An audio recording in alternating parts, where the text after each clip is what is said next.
Nuda. Jediný, co mě zajímá, tak je život Sigma boje. Co? Co je Sigma Boy? To je nějaký brainrot? Tak to mě taky mega zajímá. Vypadá to, že začínáme u Dunem. Jako mě zajímá spíš Sigma Boy, protože vůbec nevím, co je to za brainrot. Takhle vypadá ve 12. Kouňak vypadá dobře, on je na pláži mega namakaný už od dětství. A teď jde do školy. What the hell? Já jsem myslel, že každý z nás Sigma boje bouchal, ale teďka jsi mě fakt překvapil. Wow, Kouňak hustě tancuje ve 25. Až mi bude 25, tak budu taky takhle namakaný. Jako jo, já možná budu chodit do fitka, já jsem tam byl jednou a zvedal jsem 2 činky, každá měla kilo a málo mě praskly ruce. On cvičí dokonce i ve stáří, to rozpěte mega hustý. A potom taky se z něj kyborg. stane Transformer. Není kyborg spíš. Jako jo, nemožná kyborg melanč. Jako kyborg a pomeranč dohromady, ale potom ho zabije policie.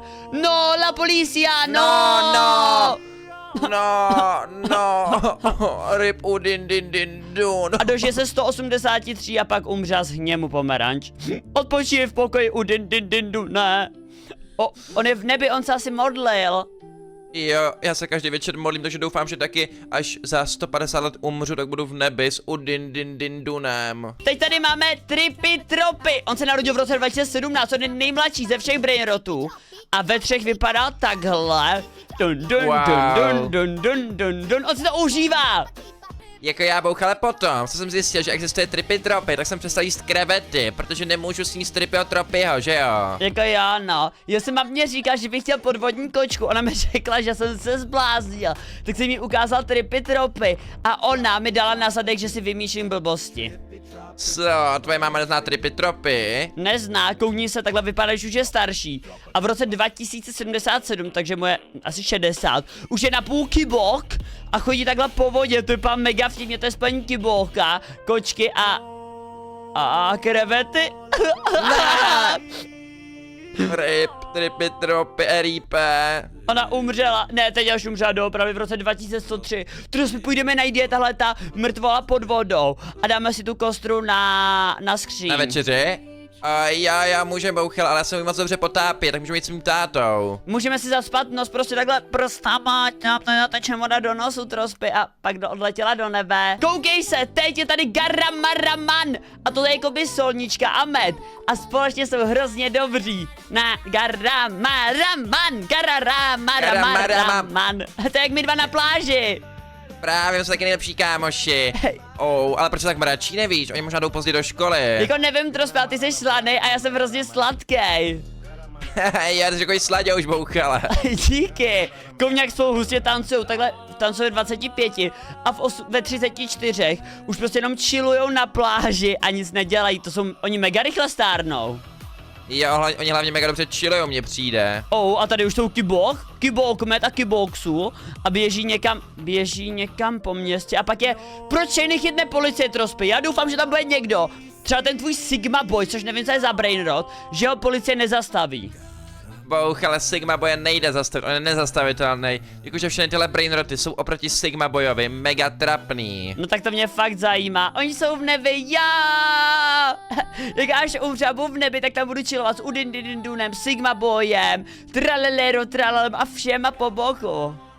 Jako já bouchale, ale uvědom si, že člověk žije třeba 100 let, takže ty umřeš až za 90 let skoro. Jako jo, no, protože teď je mi 13. Trospy, na schvál si uhádneš, čeho je evoluce tohle? Tohle, není to evoluce, no la policia, no. Co, já myslím si, že je to evoluce bombardína krokodýla, ale tohle je evoluce těch policajtů, co chytají brainrot, tak to mě hodně zajímá.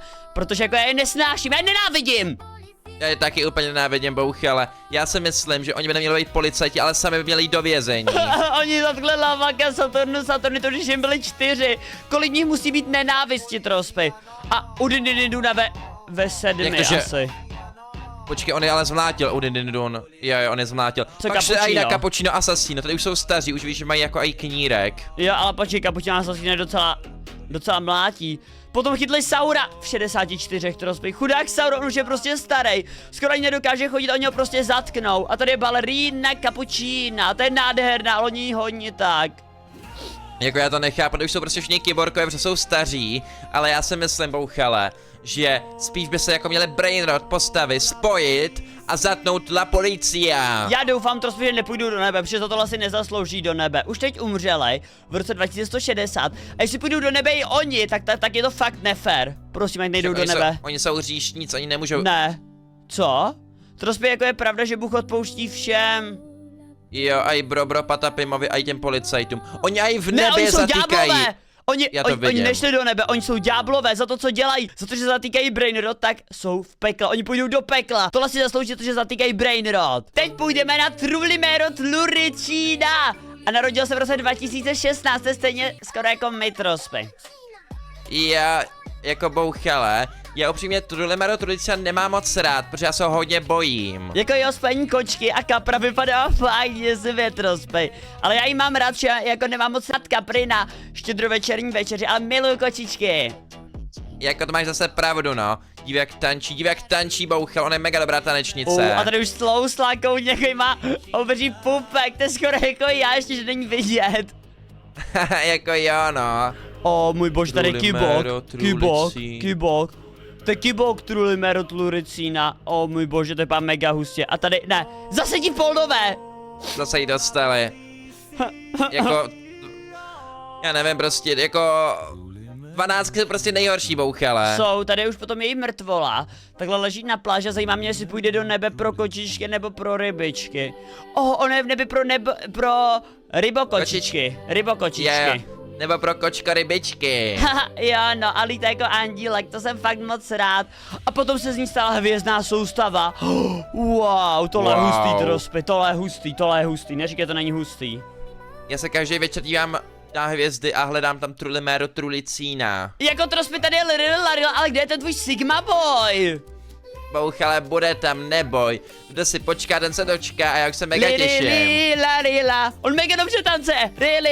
Larila. A tady běží do školy. Larila. Trospy. Jo, jako on tím, že je ten slon, tak má výhodu, že je mega velký a mega rychlej a je. Víš, co bych ale nechtěl, on tady běžel prostě do školy přes poušť. A to bych fakt nechtěl každý den muset běhat přes poušť do školy, to bych se asi spálil na sluníčku. Rychlej a je. Víš, co bych ale nechtěl, on tady běžel prostě do školy přes poušť. A to bych fakt nechtěl každý den muset běhat přes poušť do školy, to bych se asi spálil na sluníčku. To jo, no. On musí používat opalovací krém. V tomhle roce už je takhle velký